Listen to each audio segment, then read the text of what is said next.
చూసారా? అయ్యప్ప స్వామి ప్రసాదం శబరిమలలోని మా మావయ్య వాళ్ళ అబ్బాయి, అది మా అక్కల కొడుకు వెళ్ళాడు అనమాట. శబరిమల వెళ్ళి ఇలాంటి డబ్బాలు 10 డబ్బాలు తెచ్చాడు. ఇవి తెచ్చాడు, 10 డబ్బాలు కూడా తెచ్చాడు. చాలా పెద్ద డబ్బాలు అవి. అవేమోని 120 రూపాయలు అంట. ఇదంతే 150 అంట. ఇదైతే 100 రూపాయలు అంట డబ్బా. శబరిమలలో కొన్నాడంట. 100 రూపాయలు అంట మరి ఈ డబ్బా. చూడండి, ప్రసాదం శబరిమల అయ్యప్ప స్వామి ప్రసాదం.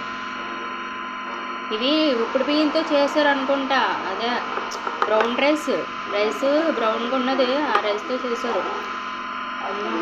అయ్యప్ప స్వామి ప్రసాదం చూసారా? ఇందులోనే ఏదో ఉంది ప్రసాదంలో, ఏదో వేసారు. ఇది ఏంటిది?